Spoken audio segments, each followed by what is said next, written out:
महामंत्री जी, हाँ? आप मुझे कहाँ लिए जा रहे हैं? मैं महाराज वज्रसेन की आज्ञा का पालन कर रहा हूँ महारानी जी। क्या है महाराज की आज्ञा? उन्होंने तो मुझे कुछ कहा ही नहीं। महाराज राजकाज में बहुत व्यस्त थे महारानी, उन्हें आपसे बात करने का अवकाश ही नहीं मिला। परंतु ये तो बताइए, हम जा कहाँ रहे हैं? हम लोग जा रहे हैं एक महात्मा जी के पास, जो इस रोगग्रस्त शिशु को पुनः स्वस्थ कर देंगे। उनके हाथों में चमत्कार है महारानी, उनके स्पर्श मात्र से युवराज स्वस्थ हो जाएंगे। कहाँ है उन महात्मा जी का स्थान? यहाँ से दूर एकांत पर। क्या आप कभी उनके पास पहले गए हैं? क्या उनका चमत्कार आपने स्वयं देखा है? हाँ, अरे हाँ, अब स्मरण हुआ। मैं अपने एक मित्र के साथ उनके आश्रम पर गया था। बड़ी भीड़ थी वहां, सहस्त्रों लोग उनके चमत्कार से स्वास्थ्य लाभ की आशा में एकत्र हुए थे। मेला सा लग गया था वहां। शांत हो जा मेरे पुत्र, शांत हो जा। क्या वो महात्मा जी हमारे महल में नहीं पधार सकते थे? नहीं नहीं महारानी, वे महात्मा कहीं आते जाते नहीं। उन्हें किसी प्रकार का स्वार्थ या लोभ लालच नहीं है। वे तो एकमात्र परोपकार की भावना से दूसरों का उपकार करते हैं। धन्य है वे महात्मा। महामंत्री जी, एक ये है परोपकारी महात्मा और एक है हमारे राजगुरु धूर्जटी, जो दूसरों को कष्ट देने का जैसे प्रण लिए बैठे हैं। क्या मिलता है उन्हें दूसरों को कष्ट पहुंचाने से? मेरे तो कुछ समझ में नहीं आ रहा। मैं आपकी बात से सहमत हूं महारानी जी। उनके जैसे ज्ञानी महापंडितों का काम दूसरों की सहायता करना है, दूसरों को दुख के सागर में ढकेलना नहीं। परंतु किसी के स्वभाव को तो नहीं बदला जा सकता। मानती हूँ कि मैंने अभिमान किया था, परंतु उसका दंड तो मैं पहले ही भुगत चुकी हूँ। अब वे बार बार मुझे प्रताड़ित करने की चेष्टा क्यों कर रहे हैं? इससे उन्हें क्या मिलेगा? भला हो महाराज का, उन्होंने उनका आदेश मानकर मुझे महल से बहिष्कृत नहीं किया।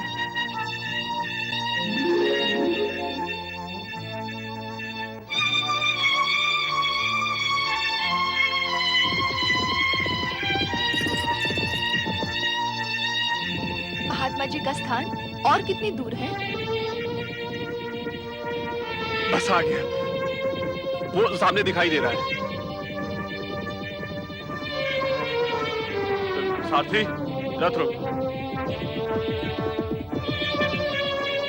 नारायण नारायण। भोलेनाथ, भोलेनाथ आप कितने दयालु हैं। इन माता पुत्रों को दुर्दशा से उबारने की जो आपने मुझे आज्ञा दी है, भोलेनाथ मैं इनकी सहायता का प्रबंध अवश्य करूंगा। भोलेनाथ मैं अवश्य करूंगा। दुखियों का दुख मिटाना यह नारद का भी तो परम कर्तव्य है। भोलेनाथ नारायण नारायण।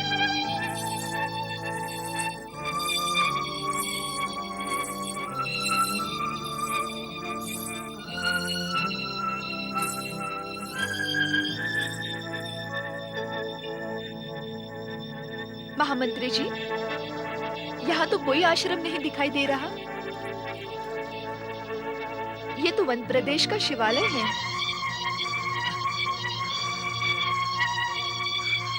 महामंत्री जी, क्या बात है? कहीं हम दूसरे स्थान पर तो नहीं उतर गए? आप इस आश्रम का मार्ग बिसर तो नहीं गए? आप मौन क्यों हैं? महारानी जी, मुझे क्षमा करें। महाराज ने राजाज्ञा देकर मुझे इस धर्म संकट में ढकेल दिया है। आप क्या कह रहे हैं? मेरी तो कुछ समझ में नहीं आ रहा। महारानी जी, मैंने आपसे महात्मा जी के विषय में जो कुछ कहा था वो असत्य था। असत्य था? आपको मुझसे असत्य बोलने की क्या आवश्यकता पड़ी? आपको आघात न पहुंचे इसलिए मुझे असत्य बोलना पड़ा। महात्मा जी का बहाना बनाना पड़ा। मेरी विवशता को क्षमा कर दे महारानी जी, मुझे क्षमा कर दे। वो असत्य था तो बताएं, सत्य क्या है? सत्य ये है कि राजगुरु धूर्जटी के आदेश का पालन करते हुए उनके शाप से भयभीत होकर महाराज वज्रसेन ने आपका त्याग किया है।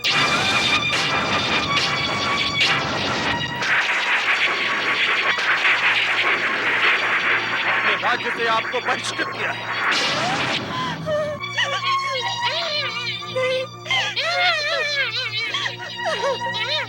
और मुझे इस अप्रिय कर्तव्य के लिए मैं क्या करता महारानी, मैं क्या करता, मैं विवश था। महारानी जी, आप इस शिवालय में शरण लीजिए। भगवान शिव आप दोनों की रक्षा करेंगे। मुझे क्षमा करें महारानी जी, मुझे क्षमा करें।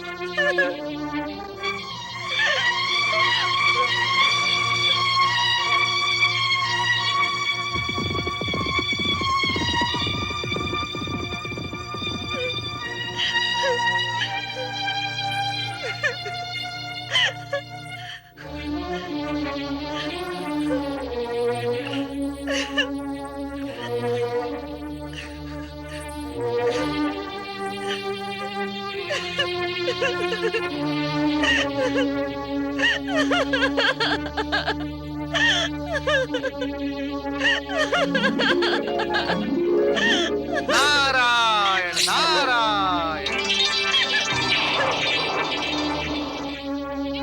चुप हो जा बेटा, चुप हो जा, चुप हो जा बेटे।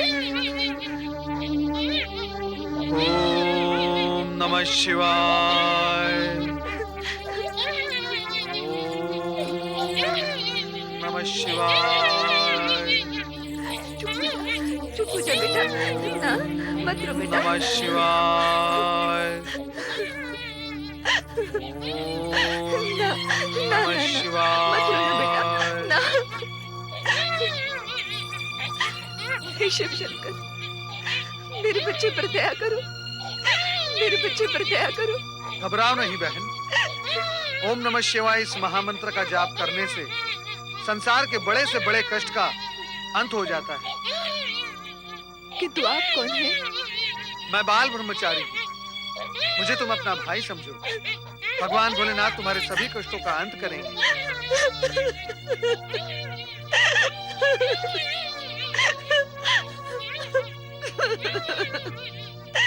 रो नहीं बहन, रोने से हृदय विदीर्ण होता है। तनिक धैर्य धारण करो और मैं जो कहता हूँ उसे ध्यान से सुनो। बहन, तुम भगवान भोलेनाथ की शरण में आई हो। अपनी सारी चिंताएं भगवान भोलेनाथ के शरण में समर्पित कर दो। ब्रह्मचारी भैया, मैं पहले भी एक बार संकट में पड़ गई थी और यही भोलेनाथ की शरण में आई थी। परंतु परंतु क्या बहन? भगवान भोलेनाथ के शरण में आने के पश्चात संकट दूर ना हो, ये हो ही नहीं सकता बहन। इनकी शरण में आने के पश्चात संकट दूर होकर रहता है, इस बात पर मेरा अटल विश्वास है। मैं अभागन भगवान शिव पर अटल विश्वास नहीं कर पाई। मैं घबरा गई थी। उस समय एक ब्राह्मणी माता ने मुझे 16 सोमवार का व्रत और शिव पार्वती की आराधना की प्रेरणा दी थी, परंतु मैंने इसे नहीं किया। लगता है इसी कारण मैं पहले से भी बड़े संकट में पड़ गई हूँ। कितना सुंदर योग है। आज भी सोमवार है। आज ही से तुम निष्ठापूर्वक 16 सोमवार का व्रत प्रारंभ करो। तुम्हारे सभी संकट दूर होकर ही रहेंगे। मैं इसी समय से 16 सोमवार का व्रत निष्ठापूर्वक करने की शपथ लेती हूँ।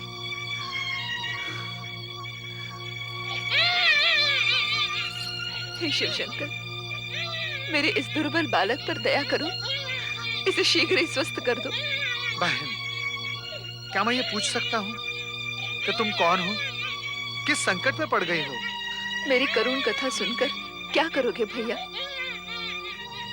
मेरे लिए अतीत विसार देना ही उचित होगा। हो सकता है मैं तुम्हारी कोई सहायता कर सकूं। नहीं नहीं, यदि तुम बताना उचित नहीं समझती तो रहने दो। परंतु बहन, इतना तो बताओ कि तुम्हारा नाम क्या है? सुमति। सुमति, जो कुछ दिन पहले वत्स देश की गौरवमयी राजकुमारी थी और युवराज के पद पर प्रतिष्ठित थी। युवराज? एक स्त्री युवराज कैसे हो सकती है? गर्व और अहंकार ने मुझे राजकुमारी से युवराज बना दिया था और इसी कारण आज मेरी ये दुर्दशा हुई है। मैं समझ गया बहन। युवराज का अहंकार तुम्हारे पतन का कारण बना। परंतु तुम तो इस शिशु की मां हो, अर्थात तुम विवाहित हो। तुम राजकुमारी थी तो तुम्हारा पति कोई राजा ही होगा। हाँ भैया, राजकुमारी से मैं दशारण देश की महारानी बनी, परंतु दुख साया की तरह मेरे पीछे लगा रहा और इसका कारण है राजगुरु धूर्जटी का प्रतिशोध। राजगुरु धूर्जटी? ये तो मेरे गुरु हैं। क्या तुम राजगुरु धूर्जटी के शिष्य हो? कहीं उन्होंने ही तुम्हें मेरा पीछा करने के लिए तो नहीं भेजा? सच बताना ब्रह्मचारी, ये राजगुरु धूर्जटी के प्रतिशोध का कोई प्रपंच तो नहीं? क्रोधी और मिथ्याभिमानी धूर्जटी का साथ तो मैंने पहले ही त्याग दिया है। मुझ पर विश्वास करो बहन, मैंने तुम्हें सच्चे हृदय से बहन बनाया है। भगवान भोलेनाथ की शपथ, मैं तुम्हारा ये संकट अवश्य दूर करवा दूंगा। भैया, मेरी इस दुर्दशा का कारण राजगुरु धूर्जटी ही है। मेरे पति महाराज वज्रसेन बैर भाव छोड़कर मुझसे सच्चा स्नेह करने लगे थे। मेरा दुर्भाग्य सौभाग्य में बदलने लगा था कि अचानक धूर्जटी ने आकर मेरे जीवन में विष घोल दिया। उन्होंने मेरे पति को श्राप का भय दिखाकर इस नवजात बालक के साथ मुझे राज्य से बहिष्कृत करवा दिया। मेरा ये अभागा बालक जन्म से क्षय रोगी भी है। शिव शिव शिव शिव शिव शिव शिव शिव। यदि शिव शंकर ने मेरी सहायता नहीं की तो मैं इस दुखी बालक के जीवन का अंत करके आत्महत्या कर लूंगी। इसका अर्थ तो ये हुआ कि तुम्हें अब भी मुझ पर विश्वास नहीं है। भगवान भोलेनाथ की शपथ को तुम झूठी समझती हो? नहीं भैया, ऐसी बात नहीं है, परंतु सच कहती हूँ, मैं जीवन से निराश हो गई हूँ। चिंता करने की कोई आवश्यकता नहीं है बहन। अब तुम्हारा भाई तुम्हारे साथ है। तुम आओ मेरे साथ। मैं तुम्हें एक ऐसे सच्चे शिव भक्त के पास ले जाता हूँ जहाँ तुम अपने इस रोगी बालक का उपचार कर सकोगी। अरे बहन, तुमने अपने इस पुत्र का नाम तो बताया ही नहीं। अभी तक तो ये अनामा है। इसका नामकरण संस्कार होने से पहले ही ये अभागा निराश्रित हो गया। अब ये भगवान भोलेनाथ की शरण में आ गया है। इसका भविष्य उज्जवल है बहन। इसकी आयु लंबी है। मैं इसका नामकरण अभी कर देता हूँ। नामकरण? हाँ, इसका नाम भद्रायु है। भद्रायु? हाँ, भद्रायु। आओ मेरे साथ।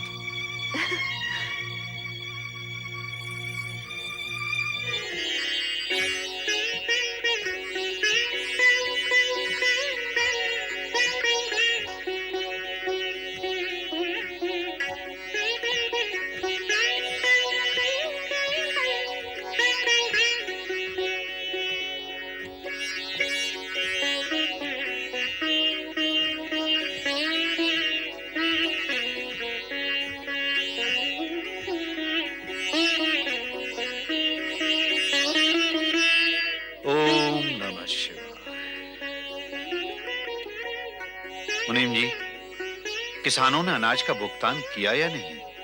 सेठ जी, हमारे किसान सच्चे और प्रामाणिक हैं। बिना कहे ही वे उपज भंडार में पहुंचा देते हैं। अब किसी किसान पर हमारा कोई ऋण शेष नहीं है। ओम नमः शिवाय, ओम नमः शिवाय। श्रेष्ठी श्री शिवचरण, आपका यश सदा बढ़ता रहे। ओम नमः शिवाय। शिवचरण की ड्योढ़ी में आपका स्वागत है। श्रेष्ठी श्री शिवचरण, भगवान भोलेनाथ की आप पर पूर्ण कृपा है। दानवीर के रूप में आपका यश दूर दूर तक फैला हुआ है। आपकी कीर्ति सुनकर ही हम आपके पास आए हैं।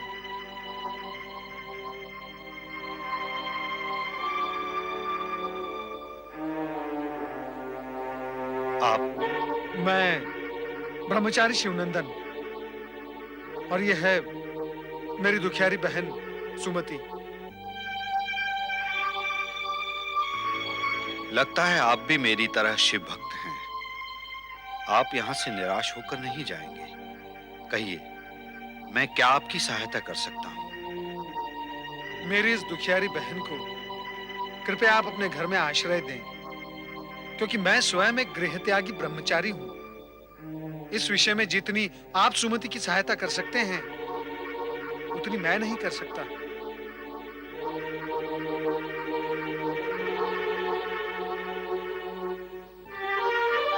क्या बात है श्रेष्ठीवर, इतने बड़े दानवीर होने के पश्चात भी क्या आप एक निराश्रित को आश्रय नहीं दे सकते? सामाजिक नीति नियमों के अनुसार मैं किसी भी पराई स्त्री को अपने घर में आश्रय नहीं दे सकता ब्रह्मचारी जी।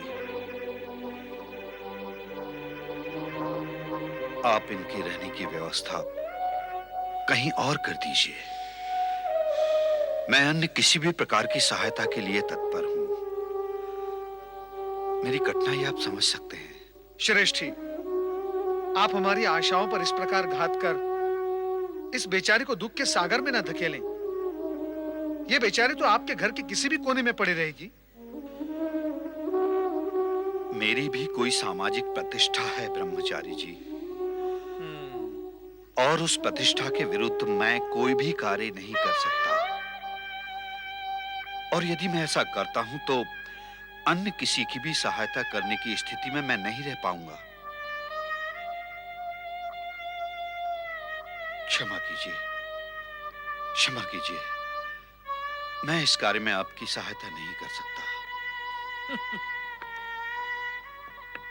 चलो सुमति बहन, एक शिवभक्त ही दूसरे शिवभक्त की सहायता करने के लिए तैयार नहीं है, तो समझ लो तुम्हारा दुर्भाग्य बहुत कठोर है।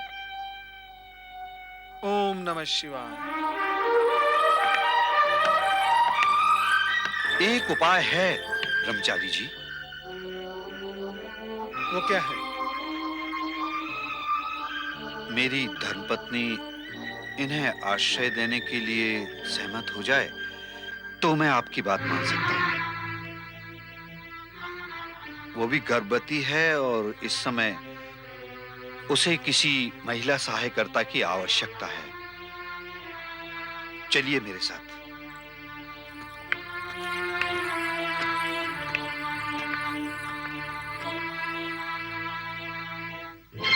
क्या कहते हैं मुनीम जी, हमारे सेठानी जी इस महिला को आश्रय देंगी?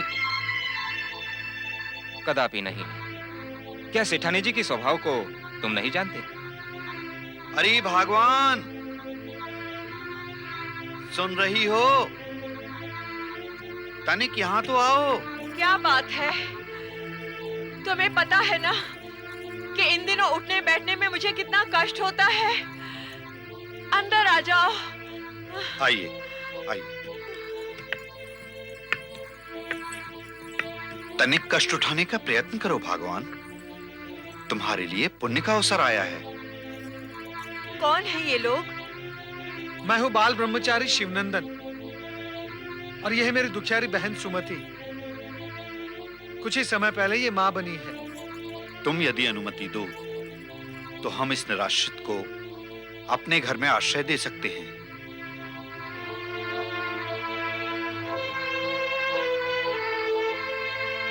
निराश्रिता? मुखमंडल से तो ये कोई राजरानी दिखती है। इसे आश्रय की क्या आवश्यकता है? आपका अनुमान सत्य है श्रीमंतिनी जी, परंतु भाग्य ने मेरे और मेरे बच्चे के साथ बहुत क्रूर खेल खेला है। एक राजरानी एक भिखारन बनकर रह गई। यदि आप मेरी व्यथा कथा सुनेंगी तो आपको मेरी बात पर अवश्य विश्वास हो जाएगा। ना मेरे लाल, चुप हो जा। मैंने ब्रह्मचारी जी को स्पष्ट रूप से बता दिया है, यदि हमारी श्रीमती जी अनुमति देंगी तो ही हम इन्हें अपने घर में आश्रय दे सकते हैं। आप इस दुखियारी को आश्रय न देने का पाप मेरे सिर मरना चाहते हैं? सुमति बहन, तुम्हारे इन आंसुओं ने मुझे विश्वास दिला दिया है कि तुम भाग्य की सताई हुई हो। तुम देख रही हो ना, मैं भी शीघ्र ही माता बनने वाली हूँ। विवाह के अनेक वर्षों के पश्चात भगवान शिव ने हम पर कृपा की है और शीघ्र ही पुत्र जन्म का शुभ अवसर भी आने वाला है। हमारी ओर से बधाई स्वीकार करें। धन्यवाद। मेरे साथ रहकर तुम मेरी सहायता करना।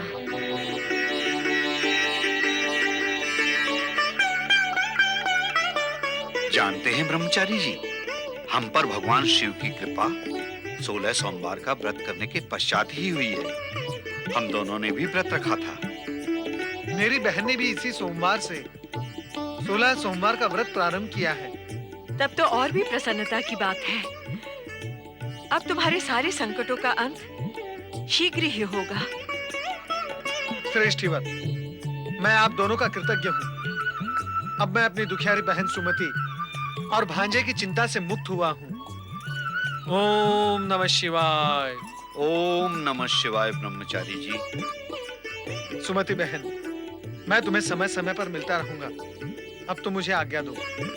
भैया, तुमने मुझ पर और मेरे बच्चे पर बहुत बड़ा उपकार किया है।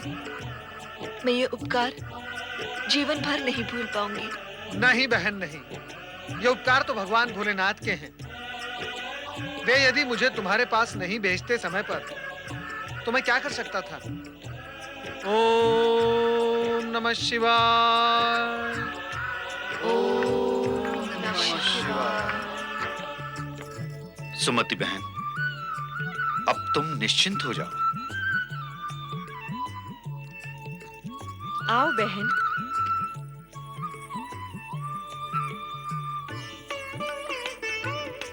बहन, तुमने अपना नाम तो बताया नहीं। तुम्हें श्रीमंतिनी जी कहूं या? श्रेष्ठीवर ने धन प्राप्ति की आशा में मेरा नाम धनश्री रख दिया, परंतु मेरा पुराना नाम पार्वती है। पार्वती? शिव पार्वती पर आस्था रखने वाला हर संकट से उबर जाता है। पूरी निष्ठा से 16 सोमवार व्रत करने की शपथ ले, तेरा कल्याण होगा। बहन, मैंने उन ब्राह्मणी माता के कहने पर 16 सोमवार का व्रत तो प्रारंभ कर लिया, परंतु मुझे उसके विधि विधान के बारे में कोई ज्ञान नहीं है। मैं चाहती हूँ कि विधि पूर्वक पूजा करके 16 सोमवार का व्रत रखूं। 16 सोमवार का व्रत देवसेनी एकादशी के पश्चात प्रथम सोमवार से प्रारंभ होकर देव प्रबोधिनी एकादशी तक पूर्ण होता है। बहन, हमारे कुल पुरोहित जी तुम्हें शिव के मंदिर ले जाकर विधिवत इस व्रत की पूजा करवाएंगे। पुत्री सुमति, 16 सोमवार का व्रत अति पुण्यमान तथा फलदायक होता है। इससे भगवान शिव तथा माता पार्वती प्रसन्न होते हैं। माता पार्वती की कृपा से मैंने ऐसा ही किया है। उस सोमवार को प्रातः से पहले ब्रह्म मुहूर्त में उठकर प्रसन्न चित्त होकर तन मन की शुद्धि करके भगवान शिव के मंदिर में जाना पड़ता है। उस दिन कलह व कुवचनों से बचना भी अनिवार्य है। इस जनेऊ के समान पीले सूत के डोरे में 4 ग्रंथि लगाकर गले में पहनना चाहिए। ये डोरा व्रत के पूर्ण होने तक पहनना होगा।